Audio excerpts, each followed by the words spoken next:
你記住70不添 A，80不祝壽。吓，邊個講㗎？70歲就唔好買新衫，80歲就唔好擺大手。你摸你啦，一股老話落過。咁40歲呢40歲就唔好學藝。點解啊？點解唔使顧仔女啊？咁50歲呢50歲就冇起屋啦。點解啊？乜仲租得喐啊？咁60歲呢60歲就冇種樹啦。點解啊？前人種果，後人收，後人係嘆風流。哦，你有冇聽過呢啲講法呢吓？你又知唔知道係咩意思呢？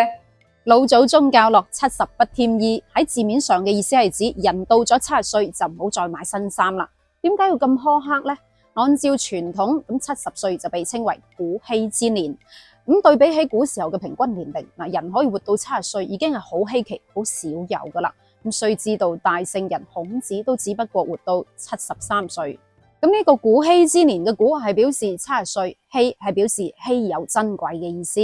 嗱，所以古人認為人可以活到70歲係好稀有、好難得噶啦。咁喺剩低嘅時光裏面，冇必要太過於注重去打扮自己。與其花錢花心思去買靚衫靚鞋、買新衫新褲，倒不如將呢啲錢、將呢啲心思花喺養生方面，買多啲保養品，補補身體。保持身心健康比外在嘅嘢更加重要，有咗健康嘅身體，咁樣先至可以安享晚年噶嘛。嗱，其實唔單止70歲，我認為人到中年都應該要識得錫身，要注意飲食，適當咁樣運動，先至會延年益壽噶嘛。咁當然又唔係話要大家到咗70歲啦就認老，咁依家生活條件好咗，買件靚衫、買條靚褲好簡單嘅事。而70歲只不過係老年嘅開始。嗱，譬如話不老女神趙雅芝，仲有劉曉慶啊，佢哋都一樣可以內外兼備。你話係咪呢？咁你又認唔認同老祖宗講嘅70不添衣呢個講法呢？咁80不祝壽又點解呢？嗱，按照傳統，尤其係農村啊吓，咁多數老人到咗60歲、70歲、80歲都會擺翻次大壽嘅，請一班親戚朋友過嚟，風風光光、好好睇睇咁搞翻次。嗱，一方面係想老人家開心、長壽健康，而另一方面就想借住呢個機會，家族嘅表啊、堂啊可以增進下感情。但係有啲地方做壽係講究做九唔做十嘅喎，咁上一期都有講到，嗱，事關十係本數啊嘛，咁整數做壽即係壽滿，咁壽滿就係到頂嘅咯喎，咁有啲地方嘅老人家係好唔中意嘅，所以老一輩人過壽往往係會過虛歲。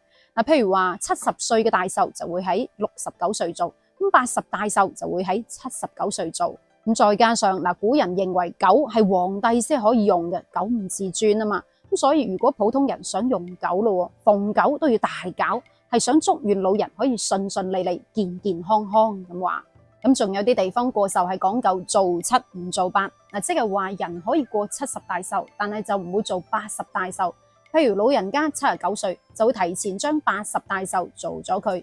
咁真正到咗80歲嘅時候，就唔會咁鋪張噶啦，求其一家人食餐飯就算，低調咁過80歲嘅壽辰。事關古人認為人到咗80歲係非常難得噶啦，叫做無壽。嗱，老字下面加個無呢個字，普通話讀貓，粵語讀無，無壽。嗱，無係指年紀大，係特指80歲到90歲嘅老人家。咁記得啦，老字下面加個無係讀無。咁再加上古時候嘅老傳統，有7乘8衰、8敗數星等等嘅講法。嗱，古人其實好罩忌呢個八字嘅，咁當然呢個係老一輩嘅人喺當時候嘅一個主觀講法，咁放到現代其實冇乜科學根據嘅。依家嘅人無論係車牌號碼或者係手機號碼都好，好中意呢個八字，咁事關諧音發啊嘛。咁呢一個就係民間過壽做7唔做8，做9唔做10嘅講究啦。咁你家鄉有冇咁樣嘅講法呢？如果有其他嘅話，歡迎留言話我知。再講埋40不學藝又點解呢？嗱，40歲係不惑之年，咁應該將重心放喺家庭先係啱嘅。如果再花心思花時間去學藝嘅話，就唔係咁適合啦。咁所以平時我哋經常聽到男人到咗40歲之後就冇咗嗰種拼搏嘅鬥志，就係咁解咯。至於50不蓋房又點解呢？係意思即係話人到咗50歲係知天唔命嘅年齡，精力同體力都不如從前噶啦，應該花多啲心思去安享晚年先係啱嘅。冇必要再花時間花精力去起屋，呢啲嘢都係留俾後生去做啦。咁呢句說話唔係話要大家放棄人生目標，而係想提醒大家嗱，有啲人生大事係要趁後生去做嘅，唔好等到老咗之後該享福嘅年齡先至去做。至於60不栽樹嗱，唔係話叫大家唔好種樹，老人家種下樹養下花係好好嘅，可以調整下心態，有益身心啊嘛。嗱，有句老話，前人栽樹，後人乘涼。咁本身種樹就唔係為自己，係為咗造福後人噶嘛。後生嘅時候打落嘅江山，打拼嘅家業，為嘅都係仔女。但係人到咗60歲就好應該識得安享晚年，唔好淨係識得一味淨係顧住個仔女，一味淨係幫佢哋去打拼至得噶。兒孫自有兒孫福啊！嗰棵樹都係等佢哋自己種翻啦。咁雖然呢啲老祖宗嘅俗語放到依家可能未必等使，聽落又好似冇乜道理，但係其實真正了解之後，發覺呢啲係老祖宗嘅智慧，取其精華，去其糟粕啊嘛。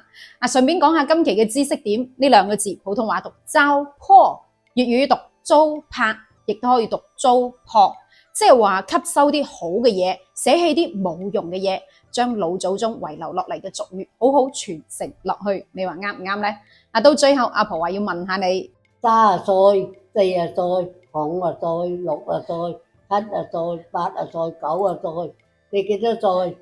留言話俾阿婆知咯，佢都想知道係幾歲嘅人睇緊佢啊！我哋下一期再見，拜拜。